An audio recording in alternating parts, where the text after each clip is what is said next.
వేమన గారు రాసినటువంటి చూసినప్పుడు అది యాప్ట్గా, ఎందుకంటే వంశీకి యాప్ట్ అయ్యేటటువంటి సామెత అది, ఇది పద్యం అది.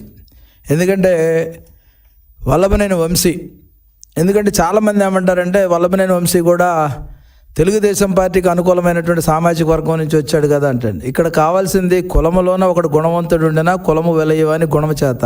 ఇలాంటి దరిద్రులు ఉంటే ఆ కులానికి కూడా చెడ్డ పేరు అనే విషయం చాలామంది గమనించాల్సినటువంటి అవసరం ఉంది.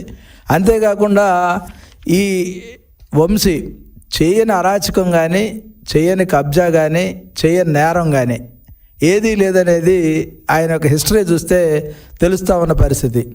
అధికారంలో ఉన్నప్పుడు ఆయన బాడీ లాంగ్వేజ్ కూడా ఒక నేరస్తుడు ఏ విధంగా అయితే బాడీ లాంగ్వేజ్ ఉండాలో అదే విధమైనటువంటి బాడీ లాంగ్వేజ్ ఉన్నటువంటి వ్యక్తి వంశీ. ఎందుకంటే వంశీ ఒక సత్యవర్ధన ఇష్యూలనే కాదు, అనేకం తవ్వితే వంశీ మీద పాత్రలో పెట్టినటువంటి కేసులన్నీ బయటికి తీసుకొస్తే బోల్డ్ కేసులు వంశీ మీద పెట్టాల్సినటువంటి అవసరం ఉంది. ఒక నేరస్తుడు ఏదో ఒక చిన్న లూప్ అన్న లేదంటే చిన్న సాక్ష్యాన్ని అయినా వదిలి వెళ్తాడంటానికి ఈ సత్యవర్ధన్ కేసే ఉదాహరణ. సత్యవర్ధన్ అనే ఒక దళిత బిడ్డ తెలుగుదేశం పార్టీ ఆఫీసులో ఆపరేటర్గా పనిచేస్తూ ఉంటే ఆ రోజు దాదాపుగా 80-100 మంది చేత దౌర్జన్యం చేసి ఏ విధంగా కార్లు పగలగొట్టి, కంప్యూటర్లు పగలగొట్టి విధ్వంసాన్ని సృష్టించి, అసలు విధ్వంసం సృష్టించాల్సినటువంటి అవసరం వంశీకి ఏముందని ఒకసారి ఆలోచన చేస్తే కేవలం తాడేపల్లి ప్యాలెస్లో తన బాస్ సైకోని ఏదైతే సంతృప్తి పరచడానికి మాత్రమే చేశాడు తప్ప వంశీ గన్నవరంలో తెలుగుదేశం కానీ, తెలుగుదేశం పార్టీ శ్రేణులు కానీ ఏ రోజు అన్యాయం చేయాలి. ఆయన ఎప్పుడు నిలబడ్డా కానీ ఆయన ముఖం చూసే ఓటేలే. తెలుగుదేశం పార్టీ ఇచ్చినటువంటి మ్యాండేట్ని బేస్ చేసుకునే వంశీని గెలిపించారు తప్ప వంశీకి ఎక్కడా కూడా తెలుగుదేశం అన్యాయం చేయలేదనే విషయం వంశీకి కూడా తెలుసు.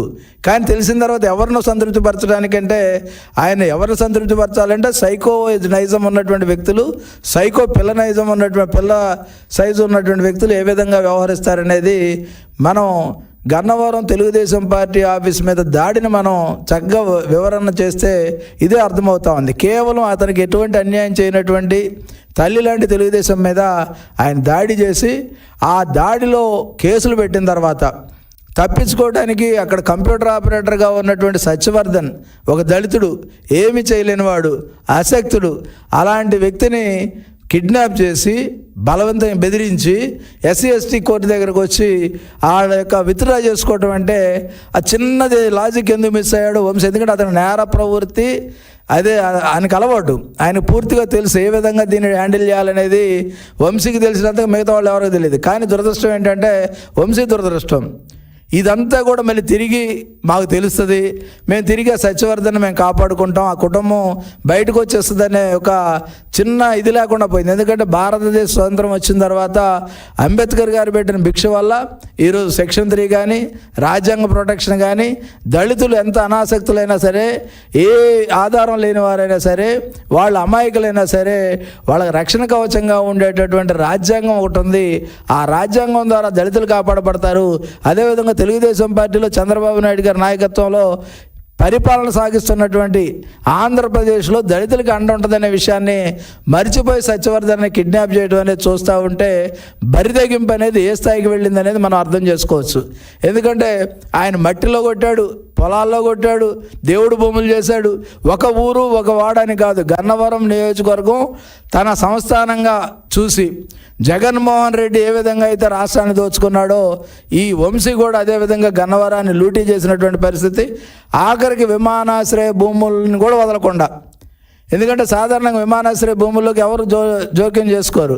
కానీ ఇతని సెటిల్మెంట్స్ ఎలా ఉంటాయంటే అపార్ట్మెంట్స్ కట్టిన వాళ్ళ దగ్గర ఇద్దరి మధ్య గొడవ పెట్టి ఆ ఇద్దరి దగ్గర నుంచి కొంత లాభం చేకూర్చుకొని సెటిల్ చేసి పెద్ద మనిషి తరహాలు చేసినటువంటి వ్యవహారం. ఎందుకంటే వంశీ గురించి చాలామందికి తెలియని విషయాలు చాలా ఉన్నాయి. ఏ విధంగా పెద్దోడయ్యాడు, ఏ విధంగా నిర్మాతగా మారాడు, ఏ విధంగా ఇన్ని 100 కోట్ల రూపాయలు సంపాదించాడు అనేది చాలామంది, ఎందుకంటే గన్నవరం చుట్టుపక్కల ప్రజలందరికీ కూడా తెలిసినప్పటికీ కూడా ఈ వంశీని ఎందుకంటే అచ్చోసి వదిలేశారు. ఒక పక్క జగన్మోహన్ రెడ్డి పూర్తిగా అధికారాలు ఇచ్చి నువ్వు ఏం చేస్తావు చేసుకో, నేను చేయాల్సింది నేను చేసుకుంటా అన్నాడు. దాంతోపాటు ఇతని స్నేహితుల గుంపు కూడా చూస్తే చాలా వెరైటీగా ఉంటుంది.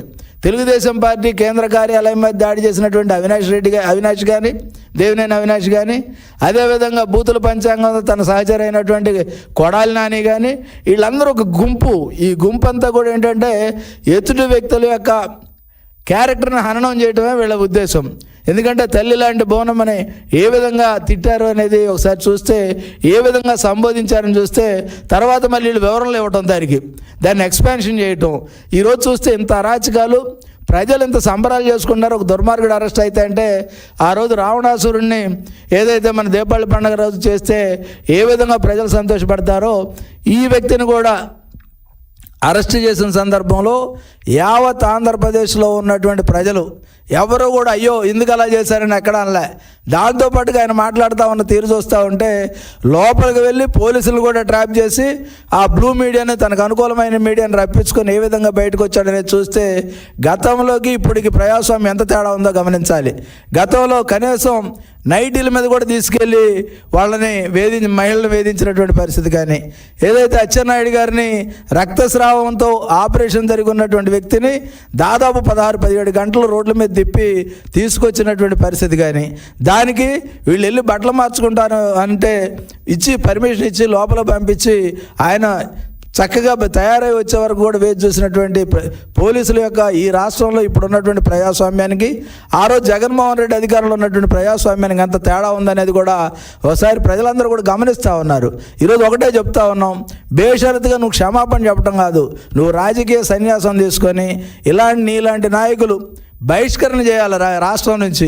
అంతే తప్ప నిన్ను చూసి ఇంకోటి నేర్చుకొని, ఇంకోటి చూసి ఇంకోటి నేర్చుకొని ఇది ఆర్థిక నేరగాళ్ళకి ఆశ్రయం ఇచ్చేటటువంటి రాజకీయాలుగా ఉండకూడదు. రాజకీయాల్లోకి వచ్చేటటువంటి వాళ్ళు కూడా నీలాంటి వాళ్ళని, కొడాలి నాని లాంటి వాళ్ళని, లేదా ఇక్కడ ఆఫీస్ మీద దాడి చేసినటువంటి వాళ్ళని, వీళ్ళని చూసి ఈ విధంగానే చేయొచ్చు అని ఆశ ఎవరైనా వస్తే వాళ్ళకి నీలాంటి వాళ్ళు జైలు పంపిస్తే ఆ జైలు ద్వారా వచ్చేటటువంటి గుణపాఠం మిగతా వాళ్ళకు కూడా అడ్డు కట్ట వేసే విధంగా ఉంటుంది. కనుక దయచేసి అందరిని ఒకటే కోరుతా ఉన్నా, వంశీని అరెస్ట్ చేయడం ఒకటే కాదు, ఇది రెడ్ బుక్కో లేకపోతే ఇంకో బుక్కో కాదు. ఇది అతను చేసినటువంటి సత్యవర్ధన్ కిడ్నాప్కు సంబంధించి ఒక దళితుడిని కిడ్నాప్ చేసి బెదిరించి హత్యాయత్నానికి కూడా పాల్పడినటువంటి వ్యక్తి హత్యానేరం మోపాలి, సెక్షన్ 3 పెట్టాలి, నాన్ బెయిలబుల్గా ఆయన నుంచి జైల్లో ఉంచితేనే ఇలాంటి వాళ్ళకి మంచిది తప్ప బయటకు వదిలితే సమాజానికి మంచిది కాదు.